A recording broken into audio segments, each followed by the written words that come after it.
Hi, I'm Sasha Segan, lead analyst for mobile at PCMag, and this is John Burek, our labs director and executive editor for hardware. We're here at FileBank in New Jersey with the full archive of 40 years worth of print PC magazines. Yeah, temperature-controlled facility. As you can see here, we've got a whole bunch of boxes. There's actually several other pallets worth of them in another area over here. But Sasha and I have been spending the afternoon flipping through some history, some of which is our history, some of which predates us. When I started at PCMag, it was PC Magazine. We're here with 40 years worth of PC Magazine issues. In its heyday, in its first couple of years, the magazines were huge, weren't they? I'm going to pull this one out from here. Look at this thing. Look at the size of the binding on this thing. I mean, John, why was PCMag, so this would be December 1983, this would be about 2 years into its existence. Why was this magazine 774 pages? Well, I mean, in one word, advertising. I mean, these magazines at that point of the PC sort of progression were the internet for finding PC parts, for finding PC upgrades, for getting information on what was going on in the PC sphere. So if you start flipping through this here, you will see that very significant portion of this is advertising from defunct companies. I feel like I've been flipping for a while now, and I actually haven't hit there's an article. Ah, there we go. Yeah. Yes. Yeah. I mean, back in the day, there were issues of having to have a certain amount of articles in a magazine/catalog of this size to qualify as a magazine for mailing rates. And that was what definitely came into play in magazines like PC Magazine or Computer Shopper. To mail them, you had to have actual content as opposed to just advertising. Yeah, and the products in these early PC mags are, like, some of them are categories which definitely still exist, but the prices for some of these things. Oh, heavens. Like, I just flipped to this ad here for your IBM PC deserves Devong. And Devong is a 5 megabyte hard drive. Okay, so 5 megabytes. Yes. Not gigabytes, megabytes. And so for your 5 megabyte hard drive, that would cost you $2,000 in 1983 dollars. But think about that versus, like, say, a floppy disk of the early 90s or thereabouts. You're looking at a couple of few floppy disks, pretty much equivalent there, right? What year was that? So this is 1983. 1983, and what would that be? I can't even do the math in 2022 dollars. One can only imagine, right? That $2,000? Yeah, it's probably about $6,000 now.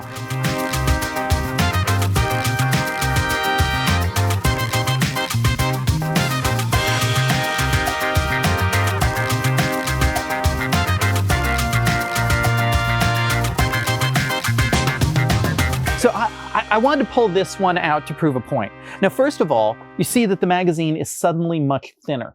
And this is not because PCMag became less popular. It's because starting in 1984, PCMag had to be published every 2 weeks. Otherwise, it was literally too heavy to mail affordably.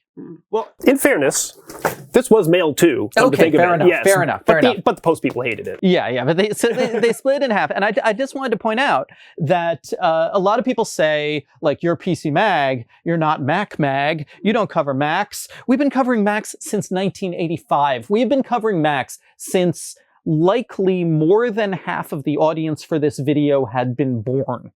Okay. Yep. But it's also, of course, it's from this very, very, like, it's a competitor to your IBM perspective. Oh my God. What'd you find? Okay. So this is the kind of thing we used to run. Check this out. It is straight assembly code that you can program into your PC. There we go. Yeah.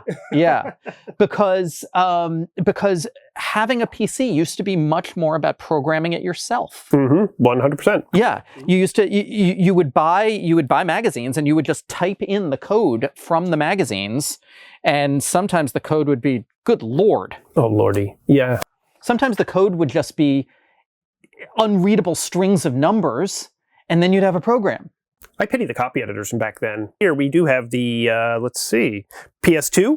There we go. Oh yeah, the PS2. So through our first couple of years, we did have articles on Macs, but we were very much the the PC magazine. Like IBM, our first issue, we said, this is the magazine for owners of IBM personal computers. Right. And then pretty quickly it became IBM personal computers and compatibles. What was the calendar with the compatibles? Yeah, we're looking at like mid-'80s or thereabouts when you started to see things from Dell, Compaq, and folks like that. And you could actually see it reflected in the pages of the magazine itself in terms of more and more advertisers showing up who are making IBM compatible systems. And actually, as you get into the early 90s, pretty much they will usurp all of, the sort of mind share versus, say, the pure IBM stuff. Yeah, let me see if I can find some in here. Oh, here they are. Yes. Yeah, good. Here, help me pull out this gatefold. There we go. Okay, so yeah, so here we have, you could buy your IBMs, but we also have a Compact Desk Pro, a Blue Chip by Hyundai, something called an Extra XP,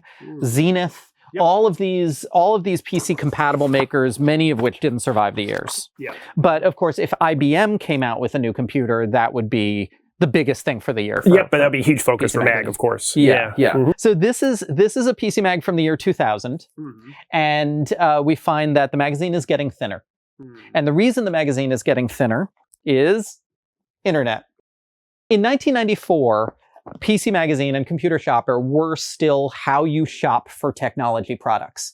If you wanted anything from a hard drive to a printer, you looked at the ads in these magazines. It was the world, pretty much, for that sort of stuff. 6 years later, people were advertising on the internet. And of course, the technology industry was probably one of the first industries to move onto the internet in terms of consumer shopping. So the ads moved onto the internet. They moved out of print.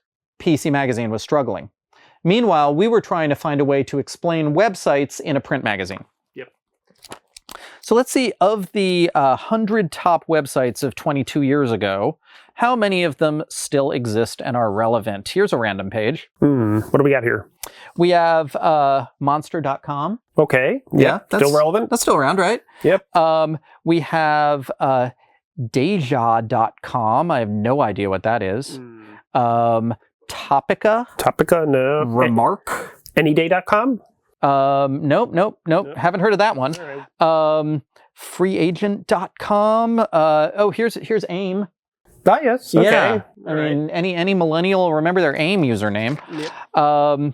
MP3.com. IMDb. They still exist. Yep. Yeah. Dell, of course. Dell being a... Yep. Yep. TheStreet.com. Quicken. So some of these websites really did last the 22 years. Yeah.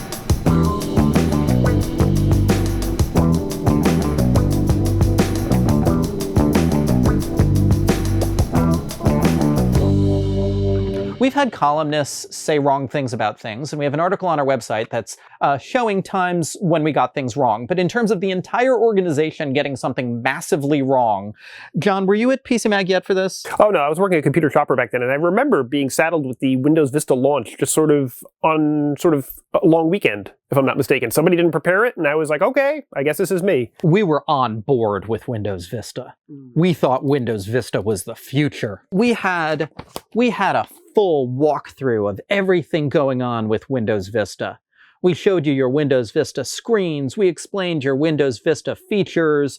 We wanted to make sure that our hundreds of hours of lab testing would make you completely comfortable with your new Windows Vista computer. Windows Vista was one of Microsoft's biggest failures. Yeah, and I mean, in fairness, you had no choice but to cover it as PC Magazine. I mean, this is the air you breathe, right? Yeah.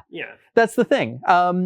We transitioned from being a magazine about IBM PCs to being a magazine mostly about things running Microsoft operating systems. And when Microsoft had a new operating system, we jumped. Microsoft kind of redeemed itself, didn't it? Yep. It certainly did. Windows 7. Now, I'm trying to remember what year that is. A little bit addled by looking at all the books here. It's the last year. Oh. This is the January 2009 final print edition of PC Magazine. So that's actually interesting. I really never thought of it in those terms. But the Windows 7, was that the launch, or was that just sort of It's a hands-on. Was it hands-on with it? So that was around the launch of Win 7. There has not been a printed PC Magazine since that point. And Win 7 seems so long ago at this point. And now, John, we were talking about this earlier. You can explain why this final copy of PC Magazine is exactly 98 pages. Oh dear, yeah, we saw that on Computer Shopper too. So basically, a little bit of sort of print production. You can't do a perfect binding apparently in a book under 96 pages. So oftentimes, if you look at computer magazines or other trade magazines, I'm sure that died in the OOs, you'll probably find that a lot of them were around 96 pages in length, and that was because you would have to transition your binding to a saddle stitch or a staple if you had fewer pages than that. So yeah, 98 pages. I remember that sort of portentous number well.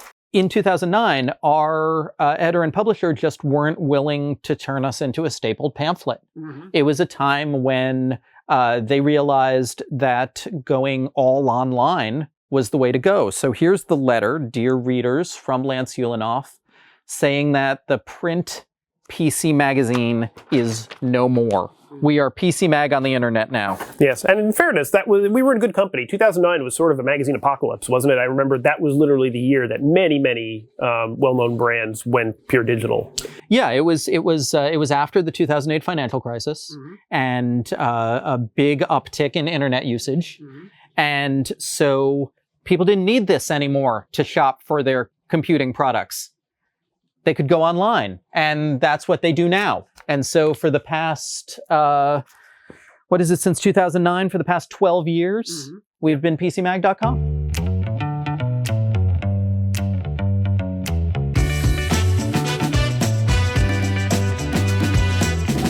I grew up on PC Magazine.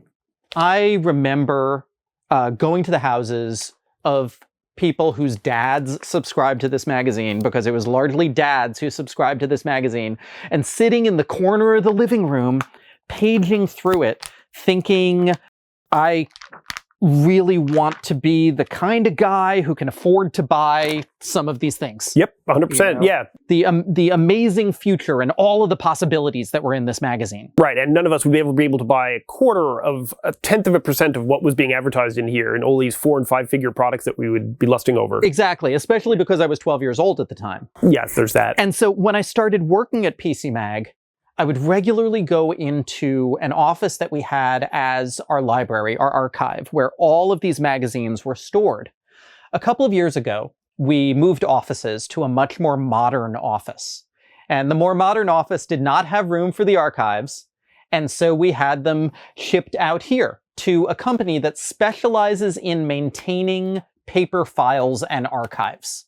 So we sent the archives to FileBank because, as you can tell, we're getting a little tired around the edges. Mm-hmm. And this is a history of computing like no other. Yes.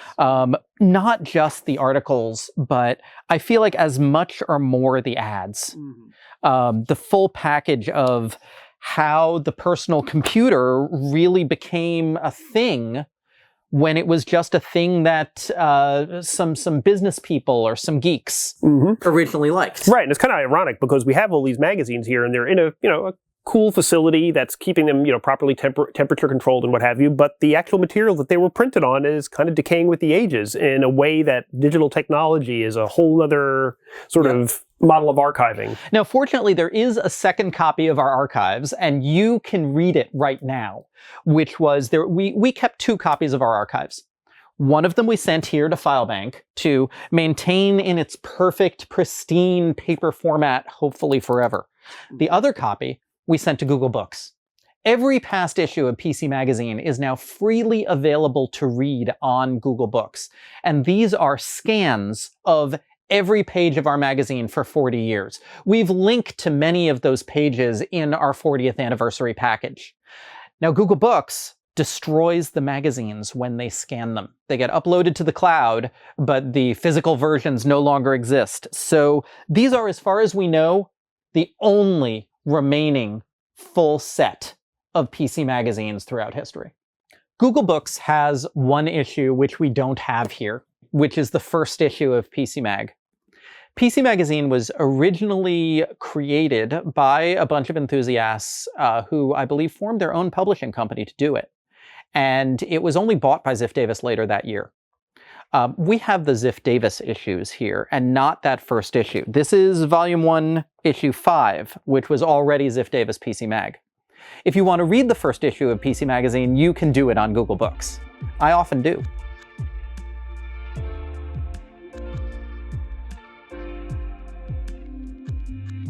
I could look at these print magazines forever. I could look at them forever because they bring me back to a time of endless possibility when we had no idea what was going to become of computing, when everything was changing really fast and really strangely and really excitingly on a year-on-year basis. And you could pick up a magazine and just dip into the change, and it was accessible, and it was personal, and it was local to you, and you could have it in your home. Going back to these issues of PC Mag don't just take me back to my youth, they take me back to a more optimistic, possibility-filled time of computing. Simultaneously more accessible and less mysterious. And so I'm amazed to be able to touch these magazines again. And now I'm kind of scheming at how to get them back into the office.